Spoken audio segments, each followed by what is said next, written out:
E fato Cira São Paulino, começando mais um vídeo no canal. No vídeo de agora, trazendo aí todo o pós-jogo, tudo que é a mídia esportiva. Falando do nosso querido Tricolor, que jogou, venceu o Grêmio de virada, meus amigos, no sufoco. Mas venceu. Quero que você deixe a sua opinião, seu comentário. O que você achou do jogo? O que você achou da partida? Antes de mais nada também, já sabe, deixa aí embaixo, deixa seu like, se inscreva no canal, ative o sininho de notificações. Vídeo no canal todos os dias para vocês curtirem. Bora tá vendo aí o vídeo junto. No final, você sabe, eu trago o meu pós-jogo, trago a minha análise. A gente vai falar muito do nosso São Paulo que venceu, se distanciou um pouco da zona de rebaixamento. Foi no sufoco, meus amigos. Créditos, deixa na descrição, sem mais enrolação. Simbora pro vídeo.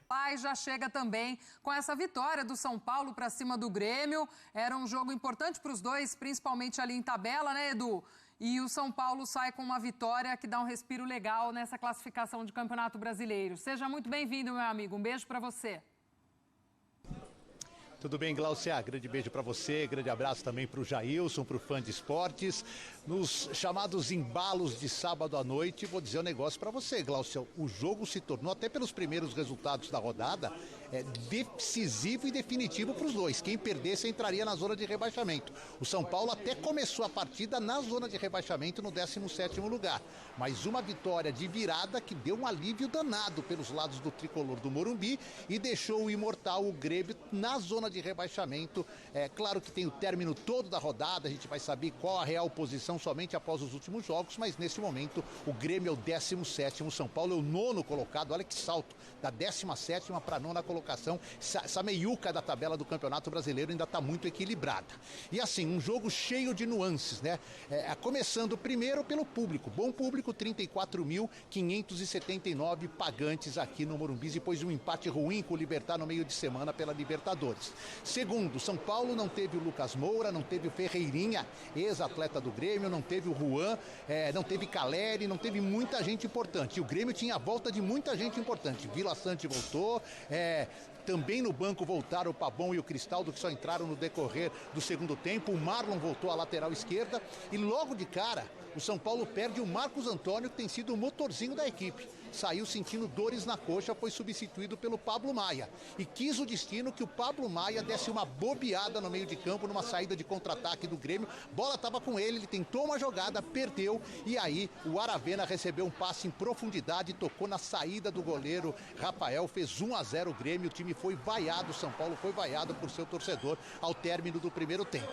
No segundo tempo, o Zubeldia veio com o Luca, aquele menino que empatou o jogo para o Libertad com pouco menos de 6 minutos em campo na terça-feira. Ele já fez logo de cara uma grande jogada, mas foi uma falta cobrada por Oscar.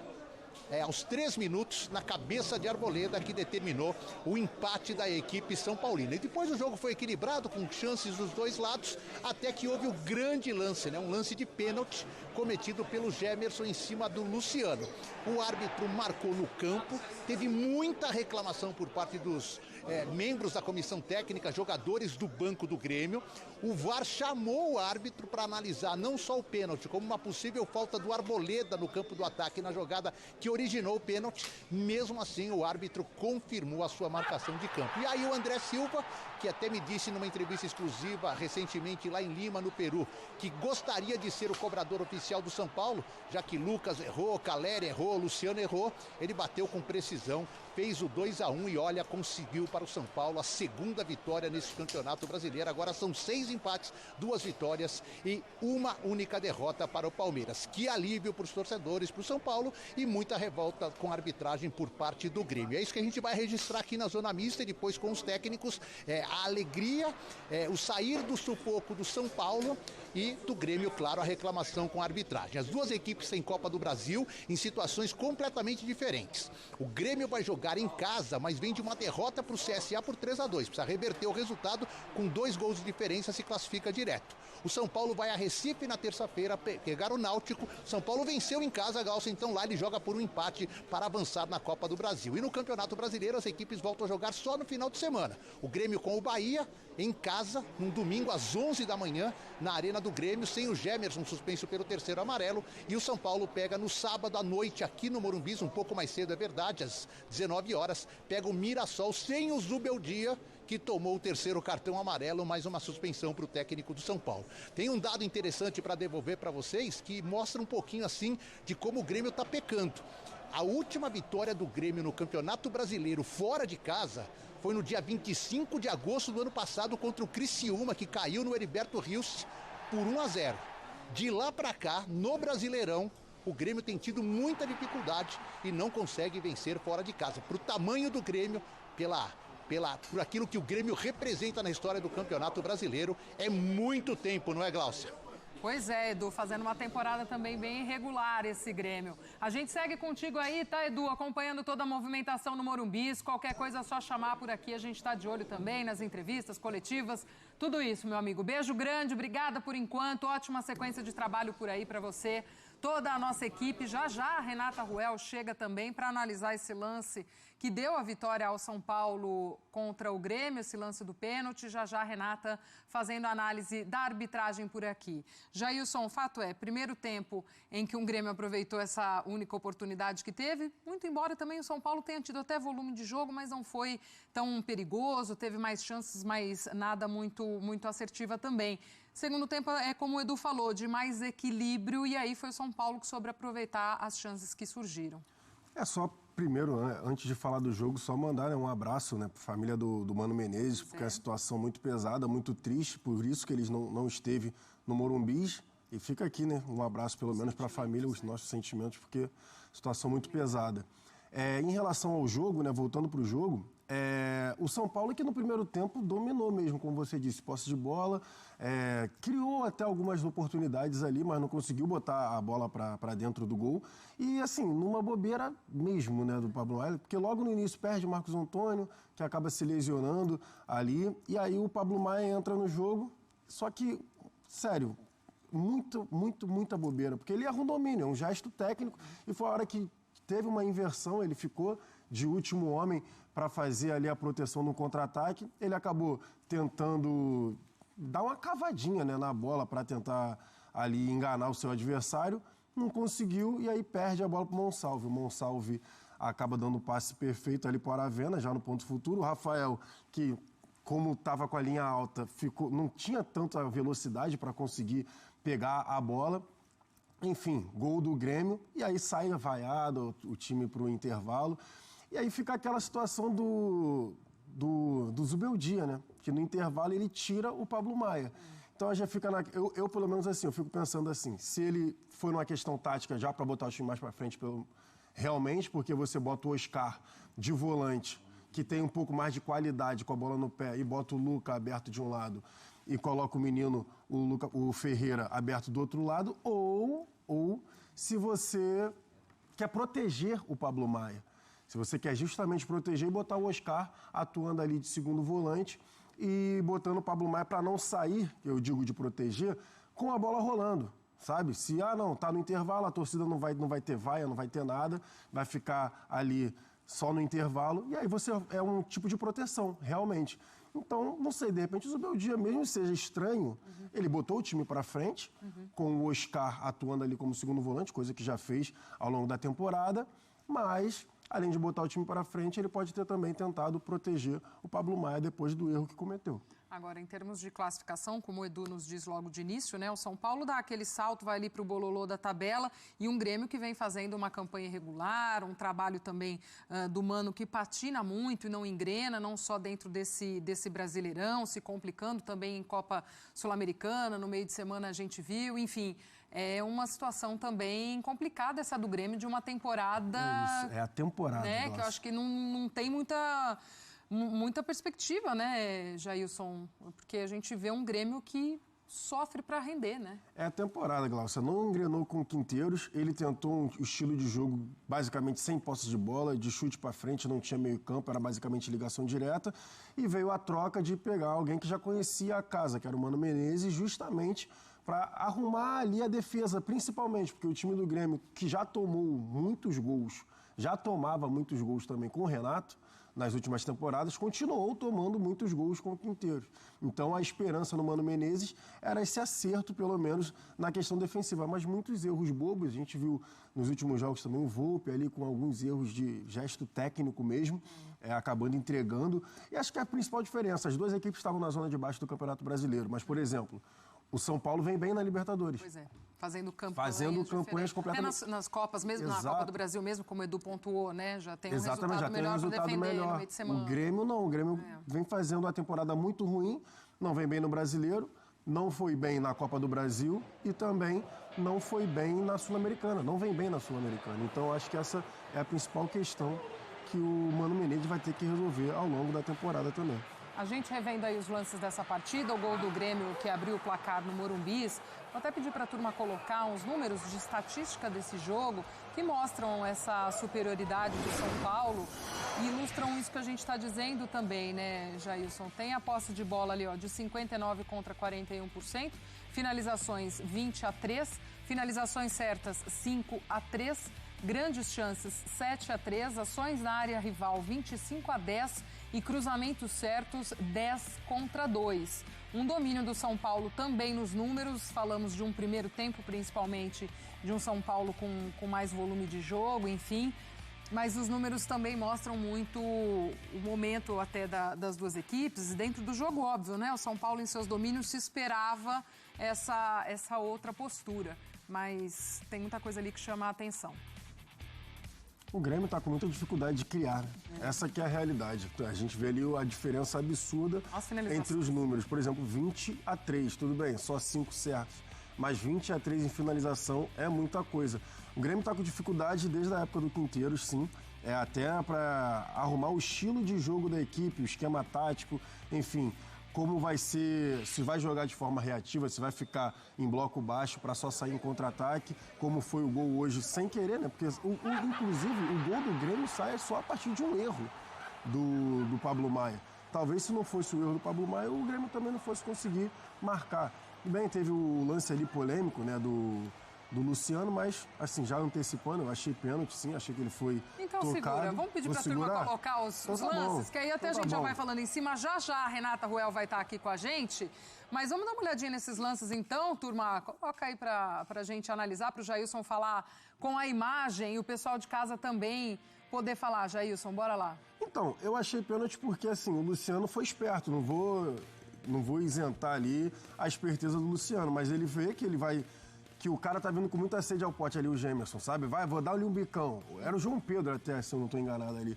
E o Luciano, ele deixa a perna, dá um toquinho, deixa a perna, foi tocado e aí já se jogou. E aí tem a situação de hoje que tem com o VAR. Você não segue a jogada, você não segue, você fica no chão até você ouvir o apito lá e é aquele apito mágico, né? O cara vai apitar, você vai levantar rapidamente que sabe que vai ter algum tipo de análise ou qualquer outra coisa desse tipo. Então, a marcação em campo ali tinha ficado em falta. Exatamente. E aí o árbitro é chamado para revisão. E você vê como ele fica, né, Glaucia? Ele fica lá estatelado, posicionado no chão e dentro da área. Tem ali metade do corpo para fora, mas ele fica estatelado dentro da área. Justamente para mostrar para o árbitro assim, olha lá, o pezinho ali, ó, para mostrar para o árbitro que, ó, eu fui tocado e foi dentro da área, não foi fora. Então, assim, foi ali na vontade, né, de tirar a bola na defesa ali na área e ele foi tocado. E faz parte do atacante. O atacante que tem como instinto ficar ali, esperar um toquinho. Ao meu ver, ele foi tocado. Não sei o que a Renata vai falar pra gente, mas ao meu ver ele foi tocado e pênalti marcado. Já a Renata Ruel vai chegar aqui com a gente também para analisar esse lance, para comentar da regra e tudo mais, trazer a postura, a visão da arbitragem. O fato é que foi marcado o pênalti aí para o São Paulo depois da revisão do VAR, pênalti que deu a vitória ao São Paulo para cima do Grêmio no Morumbi hoje, 2-1. A gente também segue por lá com toda a nossa equipe acompanhando o pós-jogo e neste Sport Center a gente traz mais informações para você também. Tá aí ainda a revisão do VAR. Camilo, só para consertar. Não era o João Pedro, João Pedro já tinha saído, era o Camilo. E aí o juiz apontando ali a marcação de pênalti depois da revisão do VAR. Vamos. Que sufoco, meus amigos. O nosso tricolor venceu no sufoco. O jogo. Com todo respeito, o time do Grêmio é fraquíssimo, né? O São Paulo teve que entregar o gol pro Grêmio fazer o gol. E quando o São Paulo, o Grêmio fez o gol, sinceramente, me veio muitos sentimentos de revolta, porque o São Paulo não estava fazendo mau jogo. O São Paulo não fez o mau jogo. A gente tem que pontuar que esse time tem dificuldade de criação, mas ele principalmente hoje, o São Paulo teve totalmente o controle do jogo.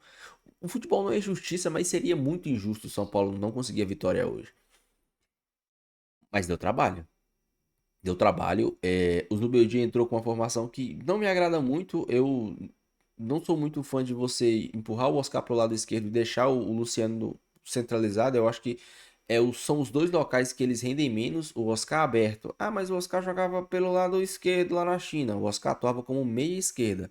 O Oscar hoje, os principais lances do Oscar, ele estava literalmente aberto lá na linha lateral.